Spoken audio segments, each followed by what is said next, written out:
आपको यदि परिवार में या अन्य किसी व्यक्ति के साथ अगर कोई भी प्रॉपर्टी का अगर विवाद हो गया, जमीन का अगर कोई विवाद हो गया, तो आप कहाँ जाएंगे? डीएम के पास जाएंगे या जिला कलेक्टर के पास जाएंगे? तो आज आपको यह जानना बेहद जरूरी है कि आखिर किसी भी प्रकार का कोई समस्या अगर उत्पन्न होता है आपके प्रॉपर्टी संबंधित,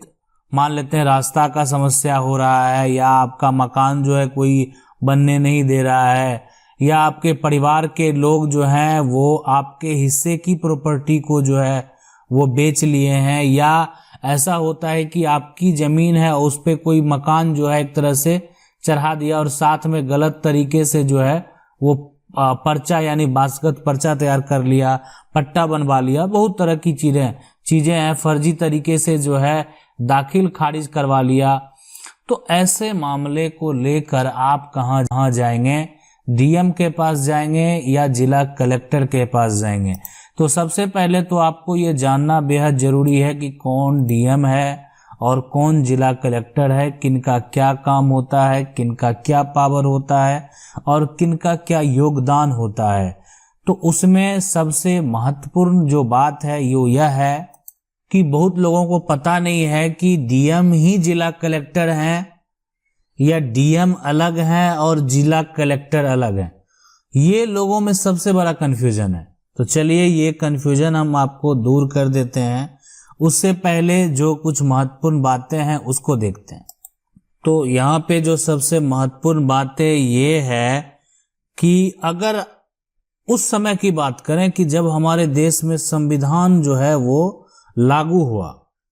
है ना, आजादी के बाद जब देश में संविधान लागू हुआ तो उसके बाद जो है यानी जो पब्लिक सर्विस है ना, तो उसको दो प्रकार में यहाँ पर बांट दिया गया। एक यानी डीएम हो गए, ठीक है, और दूसरा जो है यानी वो हो गए यहाँ पर कलेक्टर। अब यहाँ पर जो डीएम है उनको जो यहाँ पर दिया गया वो जो कार्य करेंगे, तो किस आधार पे कार्य करेंगे? तो दंड प्रक्रिया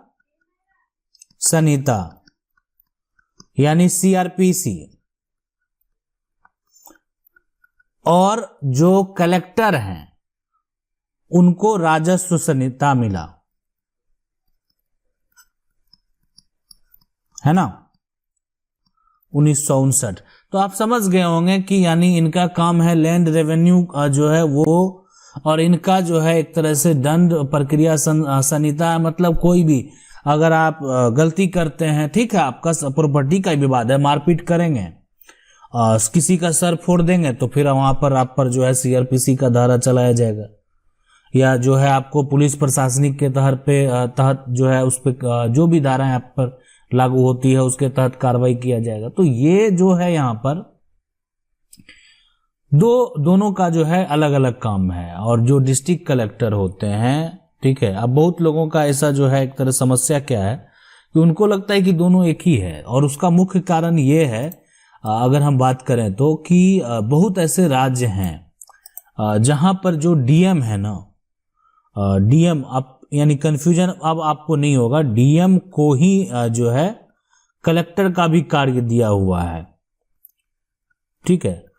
तो इसलिए उनको लगता है ना, मतलब आप समझ दिया गया है जो एक कलेक्टर का कार्य होता है,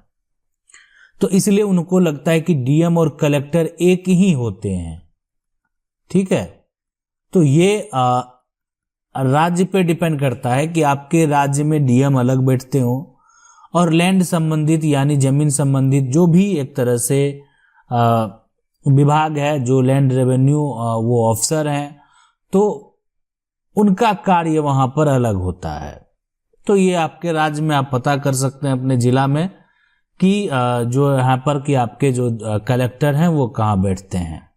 अब सवाल उठता है क्या काम होता है डिस्ट्रिक्ट कलेक्टर जो होते हैं, क्या करते हैं? देखें, उनका काम होता है कि जो सभी जिले के जो भी राजस्व से जमीन संबंधित, मान लेते हैं आप कोई टैक्स देते हैं ना, तो वो टैक्स का पैसा को वसूलना, अगर कोई नहीं देगा तो उस पे जो है एक तरह से कानूनी प्रक्रिया करना, तो ये भी अधिकारी जो है डिस्ट्रिक्ट कलेक्टर हैं वो सभी अब इसके साथ साथ बहुत ऐसे जो है एक तरह से आपका इनकम टैक्स का भी बकाया है, तो वो कलेक्टर जो है एरियर हो गया, या एक तो पुनर्वास का कोई कार्य है, या भूमि जो है यहाँ पर अधिग्रहण का मामला है,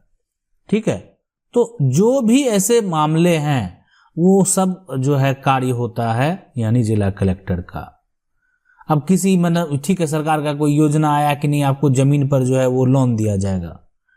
तो किसी प्रकार का कृषि लोन ही दिया जाएगा, तो उसका वितरण का जो एक तरह से जो आदेश जारी होगा वो जिला कलेक्टर से होगा। तो ये तमाम चीजें अगर बात करें तो अगर किसी प्रकार का समस्या है तो उसका हल आप जिला कलेक्टर के पास जाके जो है वो करा सकते हैं। अब जो डिस्ट्रिक्ट मजिस्ट्रेट है जिसको आप IAS बोलते हैं, है ना, भारतीय प्रशासनिक सेवा, तो ये जो एक अधिकारी होते हैं, तो ये जो DM होते हैं तो वो एक मजिस्ट्रेट हैं, है ना, CRPC यानी दंड प्रक्रिया संहिता। अब वहां पर जिले में अब सिर्फ जमीन का तो विवाद व्यवस्था होता नहीं है, प्रशासनिक व्यवस्था भी होता है। कहीं मारपीट हो गया, कहीं किसी का सर फोड़ हो गया, कहीं किसी प्रकार से एक्सीडेंट हो गया, तो तमाम चीजें हैं और उनको जो है एक तरह से जो जिम्मेदारी दिया जाता है वो DM को दिया जाता है, जिन्हें कानून व्यवस्था बनाए रखना है, पुलिस को नियंत्रित करके रखना है। पुलिस को अगर मान लेते हैं जो DM के द्वारा अगर किसी प्रकार का निर्देश जारी करना है तो वो निर्देश जारी करेंगे। राज्य में अगर बात करें किसी प्रकार से यहाँ पर धारा 144 ही लगा देना, मतलब अगर जिले की बात करें या किसी प्रकार का कोई आपदा आ गया तो जिले में जो भी एक तरह से कार्य हो रहे हैं या सरकारी कार्य हो रहे हैं उसको बंद करने का जो निर्देश हो गया, तो तमाम चीजें हैं जो कि वो यहाँ पर DM जो है DM को वो पावर होता है, और यही दोनों के जो जिम्मेदारियां हैं तो वो यहाँ पर जो है अंतर होता है,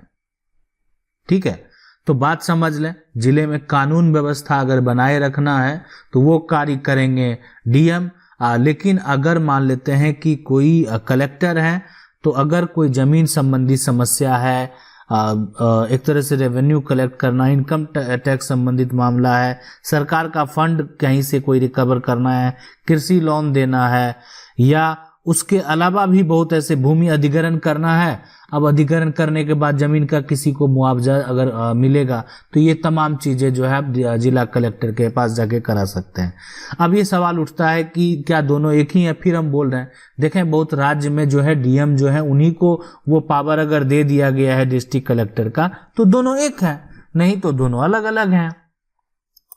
अब आप कहेंगे कि अगर आपके तो अपराध है, मान लेते हैं कि अगर आपके साथ कोई किसी प्रकार का धोखा करता है तो आप किसके पास जाएंगे? मान लेते हैं प्रॉपर्टी संबंधित आप जमीन खरीद बिक्री में किसी प्रकार का धोखा करता है तो आप कहाँ जाएंगे? तो देखिए, आप जाने के लिए स्वतंत्र हैं, आप जो है DM है या उससे नीचे अनुमंडल स्तर के भी जो भी अधिकारी हैं, SDM है, उनके पास भी जाके अपना आवेदन दे सकते हैं, यानी और अपना समस्या बता सकते हैं, और उसके खिलाफ अगर किसी प्रकार का कोई फर्जीवाड़ा हुआ है तो उसके खिलाफ कंप्लेन कर सकते हैं, ठीक है। लेकिन समस्या यह होता है कि कुछ ऐसे मामले होते हैं जहां पर उन अधिकारी का किसी प्रकार का कोई पावर नहीं होता, लेकिन कहां पावर होता है? देखें, अगर मान लेते हैं कोई आपका जो जिला से कागज बन के अंचल में आया, अनुमंडल में आया, आपके पास आपके कब्जे में जमीन है, लेकिन आपका जो है एक तरह से जो कागज है ना, वो सही नहीं है, ठीक है, कागज सही नहीं है, तो आप जाके जिला से करवा सकते हैं। बहुत लोगों का जिला से जो अंचल में कार्यालय आता है बन के, मान लेते हैं पूर्वज की संपत्ति है तो कुछ पार्ट ऐसा है जो छूट गया है ना, तो उसका सुधार आप जो है यानी जिला कलेक्टर के पास से जाके करवा सकते हैं। तो ये तमाम जो चीजें हैं, इसका समस्या का हल जो है वो आप करवा सकते हैं। अब है कि जैसे मान लेते हैं DM के पास जो है तो ठीक है, हम आपको ये बता दिए, ये बात आप माइंड में सेट कर लें कि हो सकता है कि आपके राज्य में जिला अधिकारी हैं उन्हीं को जो है एक तरह से पूरा रेवेन्यू जो है एक तरह से कलेक्ट करने का जो कार्य है राजस्व विभाग भी उनको मिला हुआ है। अब कोई अधिकारी है, अब उनको जो है एक तरह से ठीक है इनकम टैक्स का विभाग दे दिया गया, उसके साथ जो है CRPC भी दे दिया गया, तो ये वो उन पर डिपेंड करता है कि राज्य के द्वारा, सरकार के द्वारा उनको क्या जिम्मेदारी दिया गया। ठीक है, ठीक है,